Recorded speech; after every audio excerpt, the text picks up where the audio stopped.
everyone, this is Shaanee. I'm the director and also the teacher in Dream English. So today I'm going to have a talk about the mistakes, the common mistakes that you guys make in your exam. So what I found is we have been talking a lot about the strategies, the tips and tricks and how you can get your 90 by using certain strategies, certain tips and certain little method or give you special materials. But however, none of us will actually have mentioned anything about the common mistakes that you are making or the common mistake that you should avoid. So today, I'm here to talk about speaking first.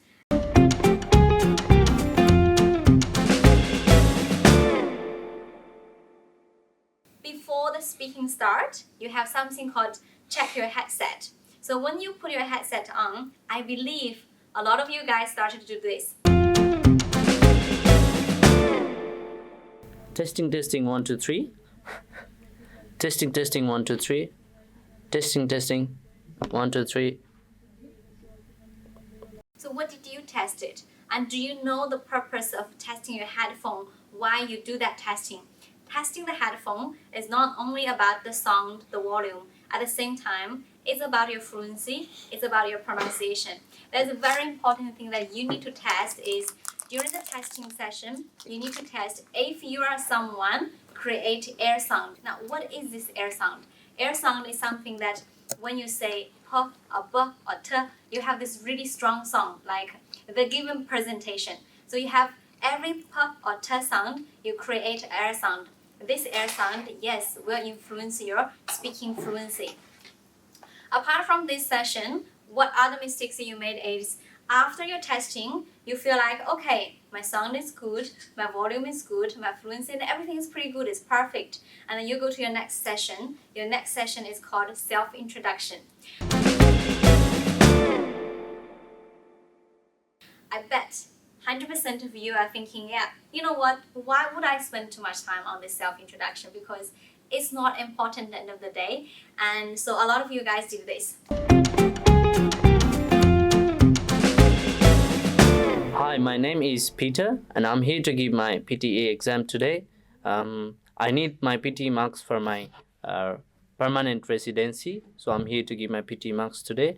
I like PTE test because this is based on computer and I find myself easy to That's it, pretty much. You didn't talk as the time that it required you. Normally in the exam, they require you to talk in between 30 seconds, 40 seconds, or sometimes 1 minute. But you didn't talk about this. So what happens under this case is you are losing an advantage. The reason that they ask you to test your, to have a self-introduction is because they want to stream down your sound recording to match the certain session of the sample sound that they are having. So when they do this exam, what they happen is they actually collect all the sound samples from different countries, different regions. And then before you book your exam, you actually get selected which country you're from or what language you speak. So under this case, they knows, okay, you are from certain country and they're going to test your sound by using this country's sample. But within one country, you have different regions, you have different areas, and how can you know which area's accent is matching yours? So from your self-introduction, your sound, your fluency, your accent will be actually matching with certain sound sample in a closer way. So in that case, your exam result will be more precise. So a lot of you guys have another mistake is when you do your self-introduction, what you did is you are so honest. Hello, my name is Lisa. I'm from Czech Republic. I'm here to take this exam for my boyfriend. We try to stay in Australia, but it's really difficult to get a sponsorship. So I have to take this exam and I really love Australia. Can I be honest to you? This is such a beautiful country. I think my 5-year plan is to just settle here, get married, have my PR. And yeah, guys, you don't need to be too honest. You just need to talk about something about you. You know, you can say, my name is so and so. I'm from another country and I'm an international student in here. I'm taking this exam because after a long time of studying, I want to see my English level because, you know, I want to open my own business in my own country after several years. And that is why I'm here. Or you can talk about something else like your hobby, your interest. You don't need to be too honest, okay? And make sure that you talk about yourself in the self-introduction loudly, fluently, like this session gives you mark. Okay, that's this part. This is a part that you don't get marks, but you still need to be serious about it because this exam will not give you anything that is useless. So everything that you get connected in the exam matters to your 79. So be very careful, be aware of every single little parts. Real exam has started. Your very first task is called your read aloud. In the read aloud, a lot of you guys think this is a difficult task. A lot of you guys think this is an easy task. Anyway, let's see the marking guide first. In the read aloud, you will have 6 or 7 questions. So each question roughly 2 sentences or maybe 3 sentences. You have this 40 seconds of preparation time, and then afterwards, you're gonna read aloud the passage within 40 seconds. So your number 1 mistakes. A lot of you guys look at this passage like a stranger.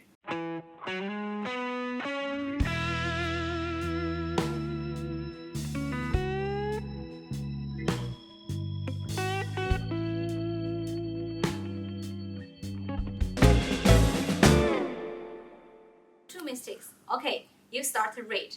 Now you read like an artist. Many papers you write in college will require you to include quotes from one or more sources, even if you don't have to do it.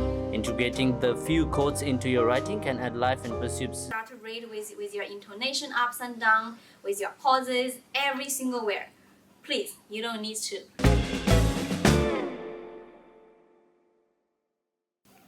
Number 3 is you said, okay, this is a task about speaking. I need to be very fluent. I need to be very loud. And now you go extremely fast. I give you an example. Yellow is the most optimistic color. Yes, surprisingly, people lose their tempers most often in yellow rooms that babies cry more in them. Hey Namnat, what are you talking about? This is a task that you get marks for your reading and for your speaking. Your speaking is pretty good. You're pretty loud. You're fluent. But however, have you actually heard anything that what I said in details? If you're not, that means I am too fast. And you are someone making the similar mistakes by talking too fast. Fluency is not about speedy. Fluency is the consistency of talking. You're talking for each sentence. The gaps between each sentence, the gaps between each word needs to be consistent. Okay. Inside of the sentences, maybe 1 sentence, maybe 2 sentences, there are certain words that are really difficult. So maybe there's a word called persuasiveness, or maybe there's a person's name. So what you're trying to do is you try to replace the same meaning word with another word. Instead of persuasiveness, you added another word in to replace persuasiveness. This is a big no. You eliminated all your contents. So you have the, of, on, that. You find this word are really hard for you to pronounce in a fluent way. So what you did is you ignore this word. This is a big no because you are missing your contents. And another one is most significant one and influence your reading a lot is that certain words have ending variations with S, ER, ED, LY, Y, TION, MENT. Those words with ending variations, you have to pronounce them clearly.